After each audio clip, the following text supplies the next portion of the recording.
Welcome back to Spoil Me Nisi. It's me, Nisi, here, and I hope that you're all doing very well. So today I would like to talk about Married at First Sight Season 13, Episode 7, which aired last Wednesday. So much happened in this episode, and we're going to talk about it today. So without further ado, let's get into it. So first, let's start out with Brett and Ryan. Now, if you've been following my other videos, you would know that I ranked Brett and Ryan as my very least favorite couple since day one of the show. But that opinion has certainly changed. They are starting to grow on me. In particular, Ryan. I've always liked Brett, but Ryan is really starting to grow on me, and I think that these two have a lot in common. Now, maybe 1 or 2 episodes ago, I know that Brett mentioned that their political views could potentially be a deal breaker between these two, but I really hope not, because aside from that, these two, in my opinion, they have a lot of chemistry, and they're pretty good together. Now, aside from the chemistry that they have together, I do notice that there's a certain type of chemistry they don't have, and that's sexual chemistry. Even though they're kissing and hugging and Brett seems to hold on to him for dear life, she doesn't want to have sex yet. He does. And that's okay. That's completely all right. They've only known each other for 10 days at this point. They've only been married for 10 days at this point of the show, for that particular part of the episode where they express that. So it's okay that they don't want to have sex. They're both allowed to move at their own pace. Now, I do know that their dogs don't like each other. It looks like when their dogs met each other, they had some trouble there. But you know what? I'd rather their dogs not get along than them, because their dog's not married. They are. So I think that's very promising. Now, one thing that I noticed about these two that I think is worth mentioning is that when they talked to Dr. Cal, she mentioned that she trusts him and that she likes how he takes care of everybody and regards them higher than himself. And he pretty much said that he doesn't value her more than himself yet. And you can see that it kind of bothered her. I feel him on that. Because being that they've only known each other for only about 10 days now, it takes a while and it takes a lot of experiences to get to a point where you regard somebody else's life more than your own. And they haven't gotten to that point yet. And to be 100% honest, if they're only 10 days in and he did feel that way about her, I would see that as more of a red flag than him not looking at her in that way, even though they're married. But other than that, I think these two are great. I think they have a very promising future. God bless them. I really hope they make it. I hope all the couples make it, but you know what I mean. I really hope that Brett and Ryan make it, because these two are cute. They're really cute. So next we have Jose and Rachel. So Jose and Rachel are another couple that I expressed were my least favorite, and they still are. I'm not really feeling it with these two. I don't know what it is. However, even though I'm not necessarily feeling it with these two, I still think they're cute. One thing that I like about them is they revealed they got all hot and heavy. They consummated their marriage. And you can kind of tell because their kisses have gotten a lot more passionate, so much so that a lot of people don't want to see it anymore, including myself. I think last video I had a gif up a little bit too long of them tonguing each other down. But maybe it was what's the word for? I don't want to say gross because that's mean, but maybe it was so triggering to so many people because of all the passion they had together. But yeah, they revealed that. Now, one thing that I noticed was kind of a red flag in this episode is that Jose is good with money, and he's very financially responsible, and Rachel kind of seems a little turned off by it. Now, I don't know if the faces that she makes when he's talking about when she saw like his board with all his finances, I don't know if she made those faces because she thinks he's some sort of dweeb, or because maybe it makes her feel inferior in some way. But I find it kind of strange that she almost seems a little turned off by him being financially responsible and all of that. I would think that most women that have an idea of how you're supposed to save for the future would actually be very turned on by that. I know I would be. I think that's a good quality to have. Now, with these two, I feel like the experts of the show kind of put them together under that whole idea of opposites attract, and these two can balance each other out. But you got to kind of be careful with that, because when you really look at the broad frame of these two as a couple, sure, these two can balance each other out. But one of them has good habits and the other one has not so good habits. Jose has really good habits. There's nothing wrong with not living for today all the time, but planning for your future. Because while we all don't know how long we're going to be on this earth, you still want to plan so that even though, if you're not there, whatever offsprings you have, they'll be taken care of. You're not just supposed to live for today all the time. If these two want to have kids one day, we have to start normalizing planning for children. There are so many kids in this world that we're not planned for. So when I see a man that actually wants to plan for his kids, God bless them. That's great, right?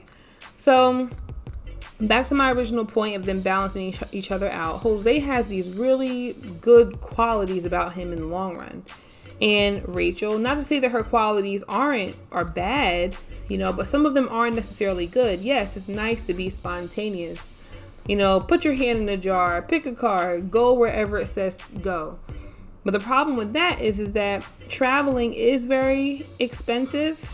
So, you kind of want to make sure that you have a good financial ground for, your routes, where you live, your vehicle that you're driving, all of that stuff. And then the traveling comes after that, because you're only traveling for like a week at a time or 2 weeks at a time if you're lucky, depending on what your job is. But, the car that you drive, your house, that's what matters most, And I bring that up because there was this flashback they had where they were talking to Pastor Cal, and Jose was pretty much saying that he and Rachel had a disagreement because he felt that she should invest in a new vehicle because I guess her vehicle isn't in good shape. And she feels like, oh, well, it still drives. I'd rather go on a trip. You see what I mean? It's like, Pastor Cal makes it seem like, oh, these two can balance each other out. But Jose kind of seems to have more of the good qualities.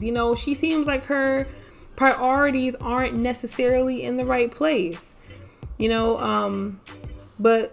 I don't know. If it's been working for her this long and she's keeping her head above water, then great. But I just kind of feel like it's weird that she seems a little bit turned off that she's been blessed with a husband that, financially he can carry both of them and make good decisions for them.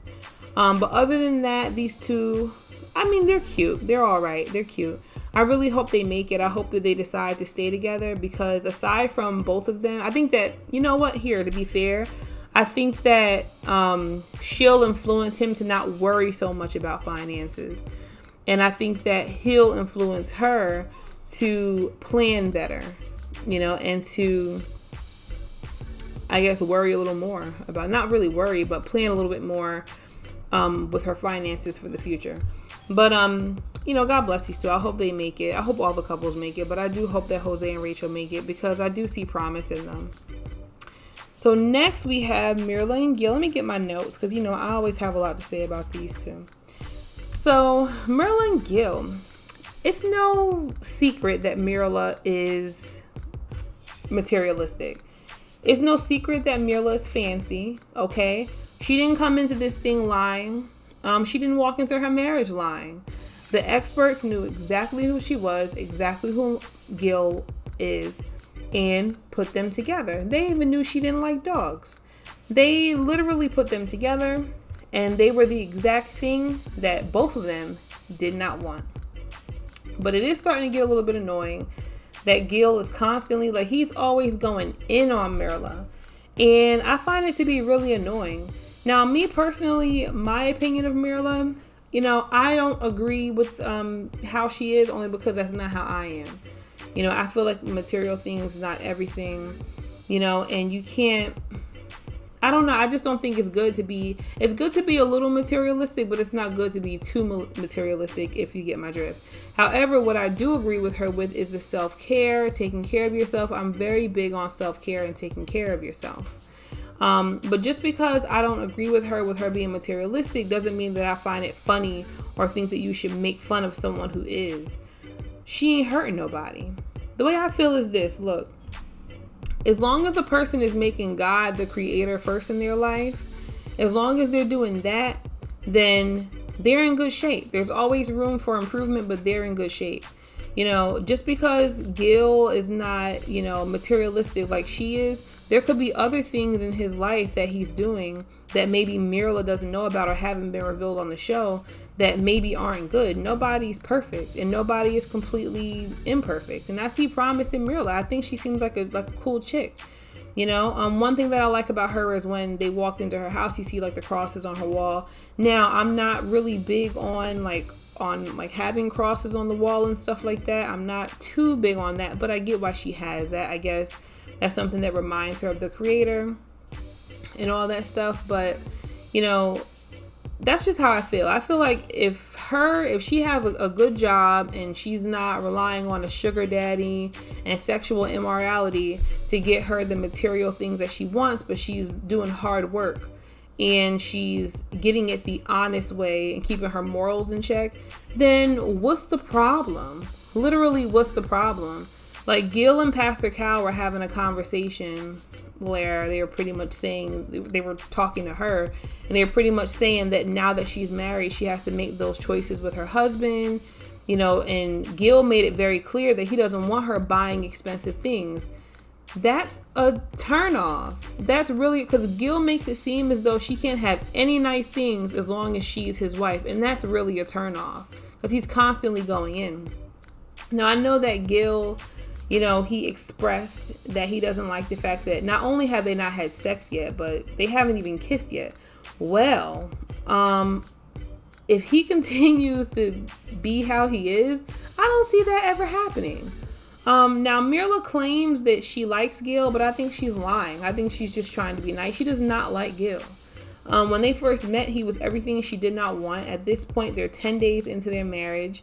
And on top of him being everything she acts not to have, he's also kind of annoying. He's also kind of annoying. And with him having that kind of personality, I wouldn't doubt it if she never has sex with him, honestly. I don't think, of course, I hope that these two make it, but I don't see her having sex with him, let alone kissing him. He kisses a dog, and me saying that, I'm coming from a place of, I'm a dog lover. I love dogs. I can't have a dog because of not only allergies, but then also because, I had a dog growing up, and no matter how much you clean dogs, they smell. So I get that. And I see a lot of people ragging on her. Oh, she doesn't like dogs, whatever. Hey, newsflash, y'all. Just because you love dogs don't mean everybody has to love dogs. And I hear people say, oh, well, if a person doesn't love dogs, then that makes me question the kind of person they are. That's ridiculous. Okay? That's the most ridiculous thing I've ever heard in my life. Just because a person does not like dogs, in no way, shape, form, or fashion does that imply that that person is not a good person. I'm a dog lover. However, I know a lot of people who are cat lovers. That's like me saying, oh, if you're a cat lover, you're not a good person. That's stupid. Come on, And it's almost as though, I've said it from the beginning, the producers set Myrla and Gil up to make Myrla look bad. But in the end, I think that Gil is the one looking bad because he's coming out looking like a jerk. She's being real and he's just like not appreciating her for who she is.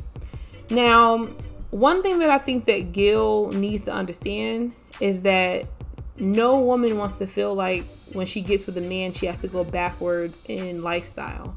You don't ever want to feel that way. If anything, when you get with a man, you're supposed to go forward or up in lifestyle. That's really how it's supposed to be.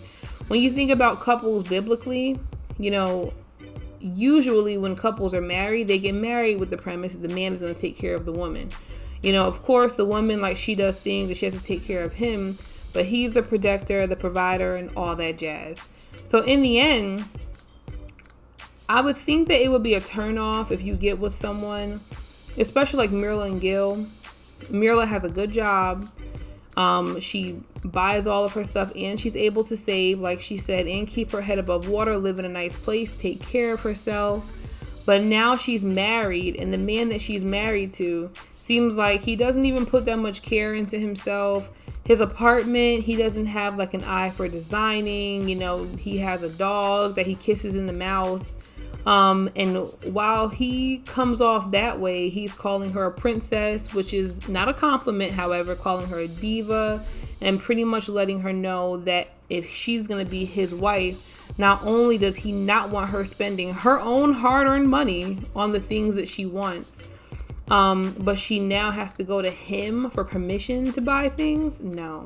I think that alone is, while I hope that these two work it out, I think that Merla's being nice and keeping her mouth closed, but I feel like ultimately deep down her choice has already been made and she does not want to be with him. I think she's being nice because of all the contracts she signed and all that stuff, but I don't think that Mirla is going to deal with that, and I don't think she should have to. I don't think he should have to deal with that stuff from her, but yeah, no, I don't think so.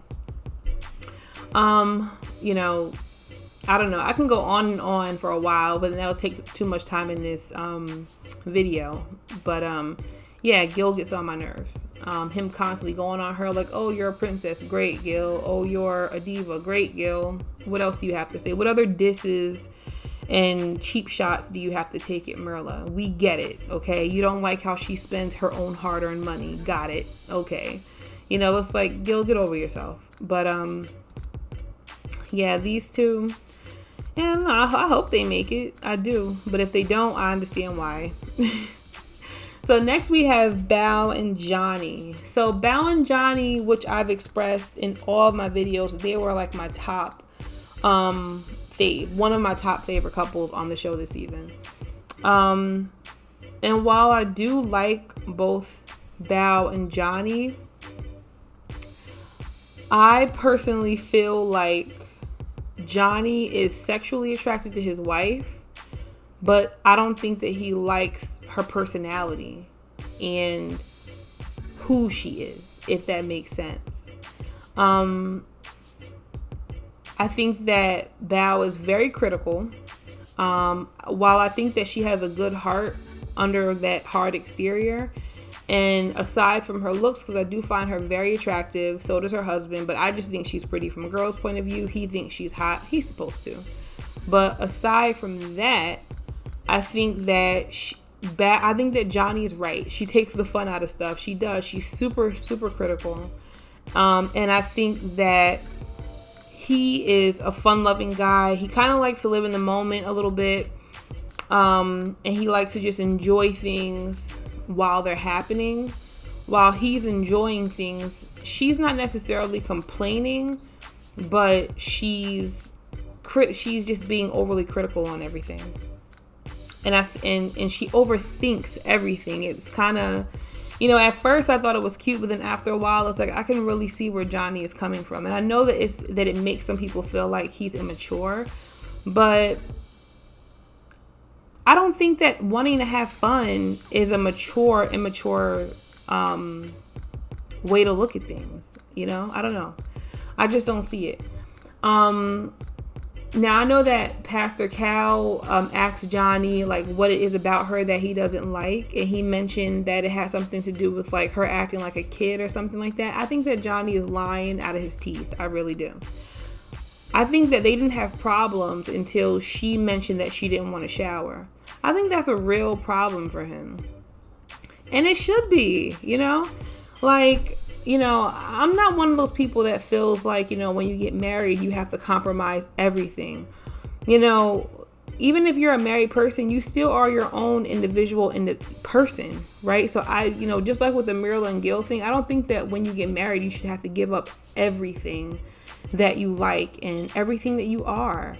I just think that you have to move stuff around to fit that other person in and make them feel comfortable in your life, and it's just like a give and take, and I feel like with Bao and Johnny, like, I think the whole shower thing, I don't think that's too much to ask for.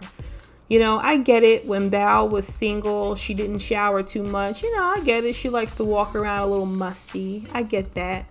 But while Pastor Cal was coming for Johnny for how he handled certain things and things that he said, why wasn't the whole conversation about her cleanliness? Okay? Why didn't that come up? If cleanliness is very important, so anyone that's around Belle would really let her know, like, hey, like, you could go to bed without showering when you're going to bed alone. But if you're going to get in bed with another man, especially one that you want to be sexually attracted to you at some point, or that you plan on being sexually interested sometime at some point, I don't think it's too much to ask for a man to ask his wife to take a shower. I mean, I don't think he should have to ask her. When you're going to bed with a man, shouldn't you want to feel and smell fresh? I don't know. That's really confusing to me about Belle. But she seems like she'll compromise everything else, but washing, she's not compromising that. And I think that's a problem. And I wish that Johnny would have been more honest. Like, I think that he only gave the answer that was like the tip of the iceberg, but the main thing is like the whole washing thing comes up. Like in this episode, when they were going to get in bed, he was like, so you are going to shower before bed, right? And she was like, no. And it's just like, what's wrong with you washing? I don't get it. I really don't get it. And his attitude changed up completely after that. So I don't know. I wish that Johnny would have been honest. One thing I like about Belle is she's very honest with how she feels. Johnny, while he's honest to a degree. And he should have just come out and said that, so that Pastor Cal could have grilled her on what she has against soap and water. But other than that, I really hope that Belle and Johnny make it. I really do. I'm rooting for them so much because I think they're really cute together. And I think that Belle and Johnny have a certain advantage over the other couples where they knew each other before the whole process, which is why I'm a little bit confused by that whole middle pillow thing they have going on. It almost makes me feel like Belle has like some things going on like mentally when it comes to being close to a man. Because it's not like Johnny is a stranger. She knows him. She actually knows him very well. They went to college together and now they're married. So it's like she doesn't want to bathe and she doesn't want to feel that closeness to him. But then she complains that she's the only one that tries to be intimate and she's the only one that tries to kiss him. So it's a little bit confusing to me because like he wasn't the one that thought of that middle pillow. That was her. And her wanting that middle pillow there, that would tell anybody that person doesn't want to be close to you. So how do you want to sleep with a middle pillow, but then get upset when the other person doesn't want to be doesn't want to kiss you? I don't know. I just feel like when Pastor Cal spoke to them, there were certain issues that I wish Johnny would have brought up and he didn't. Because whereas Pastor Cal can, go in about, Johnny's issues with her being being his issues, not hers, I think there are certain issues on Belle's part, in defense of Johnny that should have been brought up with these two. But all in all, I hope they make it. So lastly, we have Michaela and Zach, my number ones, okay? The ones I'm rooting for the most. I really want these two to work out. I think that Michaela and Zach are a beautiful, beautiful couple. The best match on the show. However, it seems like Michaela is trying to put a knife in it. The dogs get along, the dogs seem to get along better than anybody on the whole show, to be honest. But you know what? No joking. Michaela and Zach's dogs are really cute. They seem to really hit it off. Now, Michaela and Zach were cute this episode from the time they got to see each other again. Oh, they had a cute moment where they hugged and they hadn't seen each other in such a long time. And they have so much sexual chemistry with each other. So much, like, you can feel the chemistry through the TV screen. These two have so much chemistry between each other. But then all of that came to a halt when Zach decides to go walk his dog or go out and get air at 7 a.m. in the morning, and Michaela completely freaked out. Now, one thing I noticed about Mckayla is that when Zach and her were having a conversation earlier in the episode, she said that whenever she argues, she never leaves, she never runs or any of that. And then she did that exact same thing this episode. And my thing is this, right? She made a really big deal about it. And she made such a big deal about it that she packed up her stuff and just left the apartment. And then when they got next to each other to talk to each other about it, she was very much on the defensive, and she came across very, very aggressive, actually. She came across really aggressive. And I think that's a very big red flag for Zach. It really is. Now, I know that she mentioned that, there's a certain protection that she felt when her dad was around. And I'm noticing this trend with Mckayla, where her sisters say that all of them protect her. Her dad, God rest his soul, he protected her. Now he's not here, so she feels like there's a covering that she no longer has anymore. I understand that 100%. But that almost makes it seem as though there's a certain level of therapy that she possibly should have received, maybe before coming on the show, or maybe while she was on the show. Because usually a person has to give you a reason not to trust them. And when Zach was trying to explain himself, she was treating him like as if he has a history of cheating, or like as if he has a history of trickery or doing things to hurt her. And this was literally their first spat. At this point, they had only known each other for 10 days, but they had only spent like a solid day or two together because he had COVID and she left. So a question that I wish Dr. Cal would have asked was, well, Mckayla, where did you think he went? Because the story that she gave about her feeling abandoned with her dad passing away, all of that aside, she obviously assumed something. Her mind obviously went in some kind of direction for her to leave and act the way that she did. Obviously. So I kind of feel like Pastor Cal should have gotten to the why when it came to why she reacted that way, and gotten to the where of where Zach went. Now, another thing that I find is a red flag is that Pastor Cal was like, oh, you have to tell her whenever you leave your house. I don't necessarily disagree with that, because it's just common courtesy, right? It's not even really a matter of a person being controlling.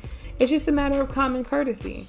Like me, for example, I'm married. The person I'm married to, I've been with that person for 10 whole years. And whenever I leave the house and I go somewhere, I don't tell him where I'm going because he has control over me or anything like that. It's out of common courtesy and decency, right? You're my person and I'm telling you where I'm off to. Anything can happen. An emergency can happen. And if you don't have any idea where I am, that's not good. And vice versa. When he leaves out, he'll let me know where he goes. It's common courtesy, right? So I'm not against that. I think that Mckayla and Pastor Cal are right about that. He should have at least said something or left a note. He could have even been like, oh, I'm going to walk the dog, or, left out, sent her a nice text message or whatever. So I get that. But the conversation almost kind of seemed like, oh, Zach, because she's still in mourning, you have to kind of like tiptoe around, or you got to be careful not to do this or not to do that, because then she's going to get upset. It almost makes Mckayla seem like a ticking time bomb. And it gives me a lot of pause. And I feel like at this point, I feel like Zach should be considering, not necessarily leaving her, but considering how to deal with this.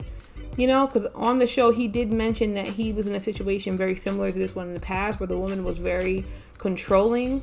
And part of me feels like he might be in a situation like that with her.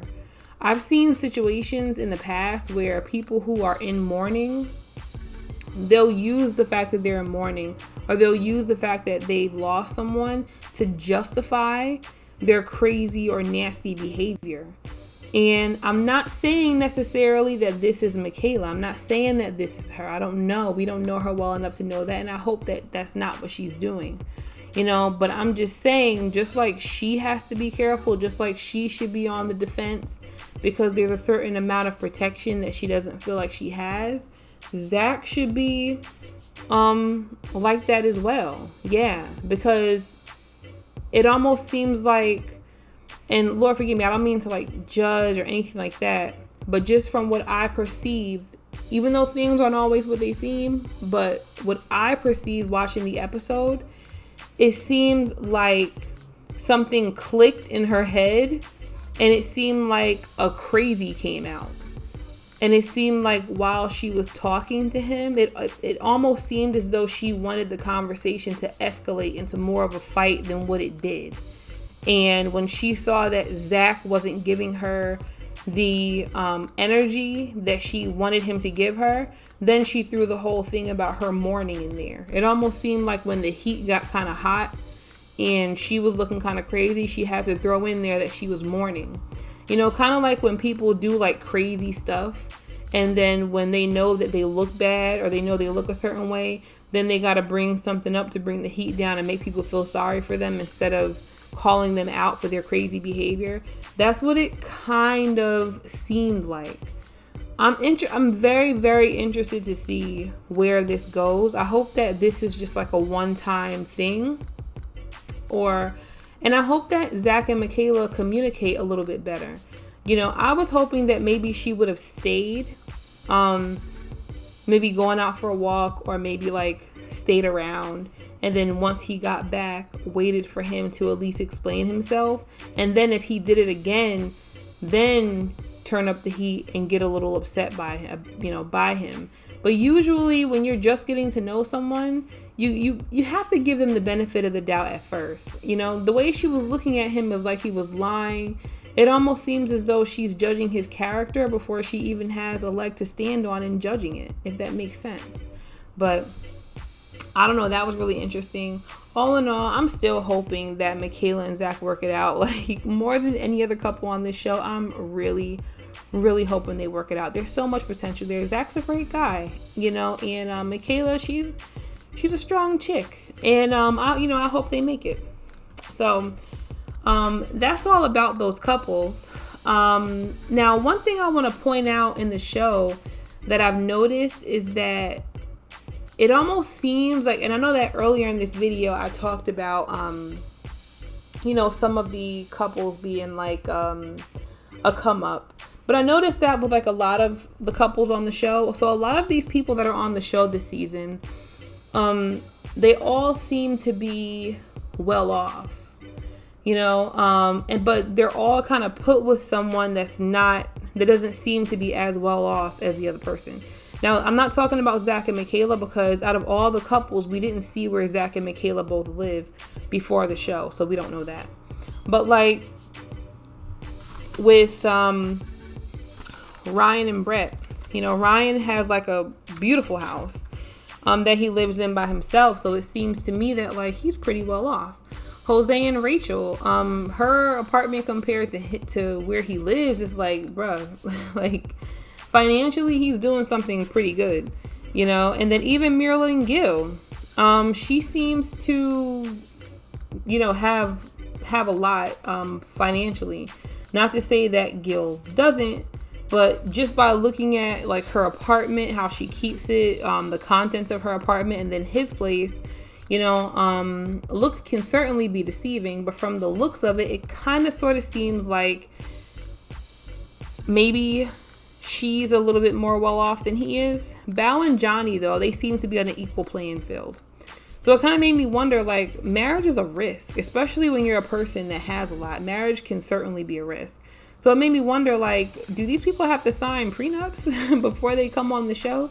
Because if not, then this show would be more risky than what it's worth. And I went to this article online. I'm going to put the link in the descriptions of this video.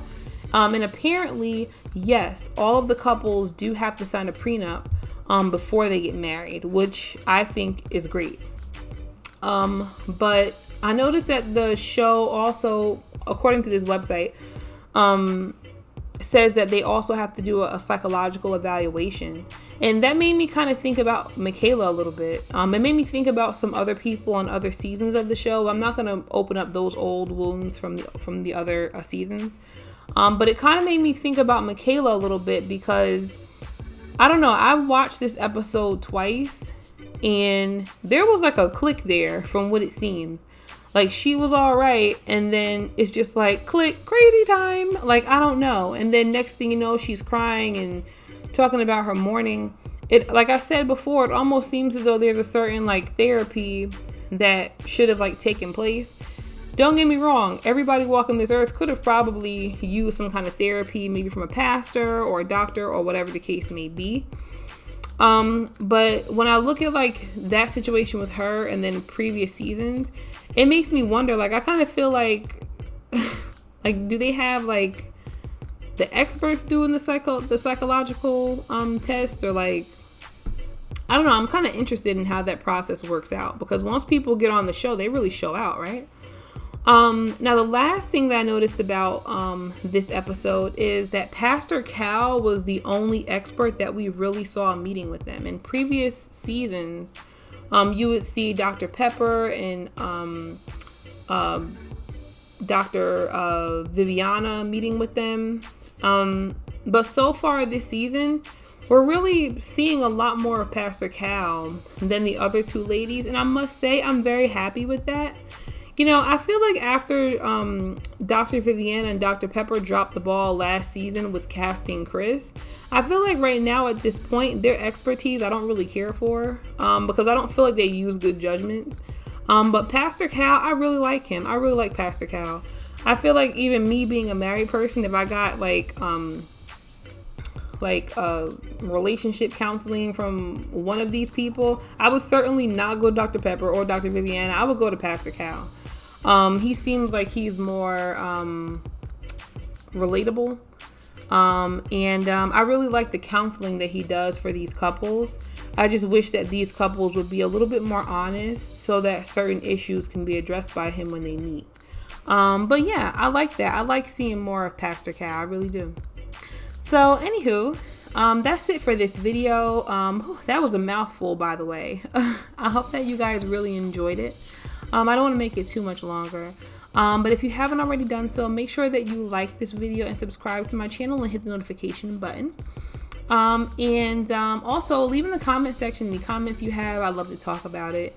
And in the meantime, I hope you all have a marvelous day. Peace to you all, and God bless.